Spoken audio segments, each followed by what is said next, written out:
Et bien bonjour à toutes et à tous, bienvenue sur ma chaîne YouTube des figurines et des jeux pour un nouveau tuto de peinture dédié à Walking Dead. On reste toujours dans l'exclu. Pour ce mois de novembre 2016, on va essayer de peindre des rôdeurs car il y a 12 figurines dans la boîte de base. Dans les extensions, il va en venir d'autres.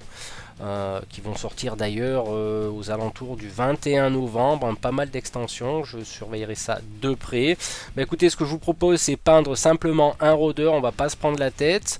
On va commencer par une base de Rakarth Flèche pour du tabletop, tout simplement. Donc peinture toujours diluée, pour déjà commencer à marquer les ombrages et les éclaircissements. Donc figurine tabletop, on va pas se prendre la tête, j'ai pas trop eu envie de me prendre la tête sur cette figurine. On va prendre du Death World vert, donc un vert un petit peu jungle, on va dire ça comme ça. Donc très dilué, de façon encore à faire ressortir les éclaircissements. Vous verrez que je vais pas trop m'embêter sur les éclaircissements sur cette figurine. On va prendre du Steel Legion Drap pour la veste. Donc pareil, même système, très dilué. Peinture très cool, vraiment diluer bien vos couleurs de façon à déjà obtenir des effets d'ombrage et d'éclaircissement. Voilà, donc là-dessus, je vous livre un petit peu des techniques rapides de peinture. Là, on va prendre de l'army green pour la casquette. Donc technique de peinture, là vraiment cool, soft. Très dilué, on fait ressortir directement les éclaircissements, on va pas aller trop loin. On va prendre du Caros Beurre Crimson, si je le prononce bien, pour l'intérieur un peu moisi de notre zombie qui a un peu un ventre, on va dire, un peu explosé. Donc voilà, bon, on va remplir un peu tout ça, qui s'est déjà bien vidé au fur et à mesure des combats, mais enfin bref, ça c'est autre chose. Donc là j'essaye d'obtenir une teinte un peu violette, un peu cacabouilla, qui ressemble un peu à de la moisissure, on va dire, à l'intérieur de notre zombie. Donc là on va faire les chaussures. Et ensuite on va passer à de la Badon Black pour faire la ceinture, ceinture noire de zombie, voilà. C'est un petit peu sa technique de combat, ceinture noire. Donc voilà, là toujours dilué. Et ensuite on va passer à du gris neutre Premier Empire pour les cheveux. Toujours très dilué de façon à faire ressortir un petit peu ce côté blanc de la sous-couche. Voilà, on va en terminer avec les couleurs de base. On va passer maintenant au shade pour assombrir un petit peu. On va prendre du green tone et du soft tone pour les vêtements. Donc là j'ai mis du soft tone une goutte et là je mets du green tone, donc du vert, 2 gouttes. Donc je commence par la casquette. Voilà, petit assombrissement de la casquette léger. Ensuite je passe au pantalon. Voilà, pour déjà obtenir, vous voyez, des effets de volume.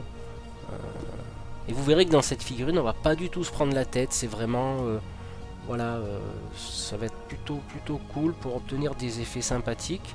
Donc là, j'ai oublié de préciser, mais c'est du strong tone que je vais mettre sur la veste, ainsi que sur les chaussures. Donc j'ai pas filmé le pot de peinture, mais je préfère vous le dire. Voilà, c'est du strong tone. Donc on va laisser bien sûr au fur et à mesure sécher tout ça. Alors pour éviter que les shades se mélangent, mais selon certaines parties, quand on est un petit peu sûr de soi, on va prendre du red tone, on va combler un petit peu ce ventre un peu, comme je disais tout à l'heure, un peu moisi, un peu dégueu, quoi, hein, voilà, pour renforcer avec du soft tone, ainsi que sur le mognon du bras. Voilà, là c'est pour renforcer cet aspect zombie, ainsi que sur les blessures, les trous qu'il a dans le bras, sur le torse, sur les joues, dans le dos, enfin bref, pour vraiment essayer de créer cet aspect zombie un peu qui a vécu. On va prendre du dark tone pour assombrir les cheveux. Je ne ferai pas de brossage à sec sur les cheveux.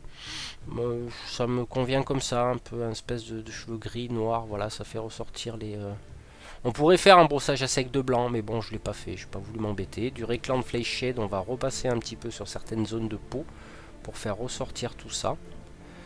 Donc là, c'est des techniques de peinture qui sont très rapides. Donc, couleur de base, shade et très peu d'éclaircissement. Donc là, je vais prendre du Dead Dwarf Forest, hein, c'est-à-dire le vert qui a servi pour le pantalon. Donc là, vraiment quelques petites touches ça et là d'éclaircissement. Mais je vais vraiment pas aller plus loin. Je vais vous montrer qu'on peut très bien réaliser une jolie figurine tabletop sans pour cela passer des heures et des couches d'éclaircissement. Donc là, je les ai passés à certains endroits qui me paraissaient adéquats et j'irai pas plus loin. Voilà, je vais prendre du soft tone pour réassombrir un petit peu, pour remettre un petit peu de liance entre les couleurs, entre l'éclaircissement et la couleur de base qui était un petit peu assombrie. Du style Legion Drab, pareil, quelques petites touches à droite à gauche, voilà, pour faire ressortir la veste. J'ai pas voulu trop dégueulasser mes zombies, bon voilà, c'est un choix.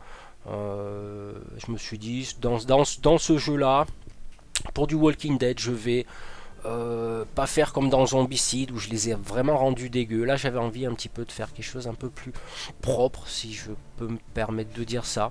Je reprends du Racket Flèche pour éclaircir la peau cette fois-ci, pour prendre un aspect pâle, un aspect mort, quoi, hein, parce que effectivement, les zombies sont relativement pâles. J'ai évité de mettre du vert, quoi, ça faisait un peu zombie toxique.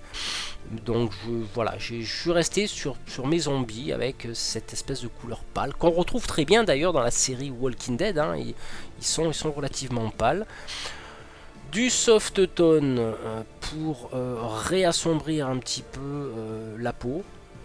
Voilà, j'ai estimé que c'était un peu trop clair et quelques petites touches sur la casquette, sur les cheveux, voilà, histoire de varier un peu. Alors je vais prendre du marron mat et du style Legion Drab pour faire un petit mélange, pour obtenir une couleur un peu plus claire afin d'éclaircir un peu les chaussures avec des petits traits. Voilà, vous en conviendrez que pour du tabletop, hein, on se casse pas trop la tête. Donc là je vais rééclaircir un petit peu la peau, voilà, pour cet aspect toujours mort, quoi, hein, mat, blanc, quoi. Hein. Ah, et je vais prendre de l'administratum grey pour éclaircir la ceinture de notre zombie. Voilà. Alors, je vais prendre du Run Fan Steel, donc couleur métal. On l'a pas vu beaucoup sur l'écran, hein, c'était caché par la bande en dessous là. Pour la boucle de ceinture. De l'abomination de gore pour remarquer un petit peu les blessures du zombie, un peu l'intérieur du ventre, etc. Pour donner cet aspect un peu couleur rouge, un petit peu différent, quoi, hein, différentes teintes avec du violet. Donc là, du noir pour combler le creux des yeux. Et ensuite, je vais mélanger du bleu ciel avec du pallid wish, donc pour créer une espèce voilà, quelque chose un peu mort, quoi, hein. Couleur bleue, c'est une couleur froide, hein, donc voilà, je me suis dit pour les yeux, pour le creux des yeux, ça peut être pas mal. Alors, j'ai voulu faire une petite pointe de noir à l'intérieur, mais ça m'a pas plus que ça. Bon, c'est pas grave, je vais prendre du Zandri Dust et je vais faire le socle. Voilà, je vais reprendre du Carrossburg Crimson pour mettre un petit coup sur les yeux là, pour le faire un petit peu pas injecté de sang, mais voilà, ça me plaisait pas ces yeux avec ce bleu, avec cette pointe noire, ça faisait un peu trop vivant. Donc là, j'ai un peu exagéré sur le shade. Je prends du jaune désert, un petit brossage à sec léger pardon, sur notre socle. Je ne vais pas assombrir, je vais partir de la base vers le plus clair. Là pareil, donc du skeleton bone pour éclaircir. On n'est pas chaque fois obligé d'assombrir une couleur. Moi j'ai décidé de partir sur une couleur sable et d'éclaircir. Et pour terminer avec du céramite white. Alors j'ai fait deux sortes de socles. J'ai fait celui comme j'ai peint avec Rick Grimm, donc dans le premier tuto consacré à Walking Dead. Je vous laisserai le lien en haut à droite de cet écran. et ce style de socle. Et pour mes zombies, ça a été pareil. On passe aux finitions. Donc j'ai vernis mat, je précise avant. J'ai vernis mat avant de passer aux finitions du Blood for the Blood God, pour voilà, mettre un peu de sang quand même, même si c'est pas en exagération, il faut qu'il y en ait un petit peu. Par la suite, je vais prendre de l'herbe Army Painter que je vais coller pour, voilà, pour mettre un petit peu d'herbe, pour que ça soit joli. Et puis, une espèce de mousse de modélisme ferroviaire, et j'en aurai terminé avec cette figurine qui va rejoindre la table de jeu dont j'ai conçu que j'ai conçu moi-même. Vous retrouverez aussi le tuto en haut à droite de cet écran. Donc là, on fait rejoindre notre figurine sur la table de jeu. Vous remarquerez que les socles ne sont pas tous pareils. Voilà, il y a des socles un peu plus foncés, il y a des socles comme celui-là un peu plus clairs. Voilà, j'ai voulu un peu varier ces différents zombies. Donc vous voyez, au niveau de la table de jeu, c'est du 60 x 60. On est plutôt à l'aise pour jouer. J'ai fait quelques parties test avant de créer une partie bien sûr finale que je vous montrerai bientôt. Bah écoutez, j'espère que ce tuto vous aura plu. Je vous souhaite une très bonne journée, une très bonne soirée selon l'heure à laquelle vous regardez cette vidéo. Et on se retrouve très bientôt pour un nouveau tuto. Allez, ciao ciao.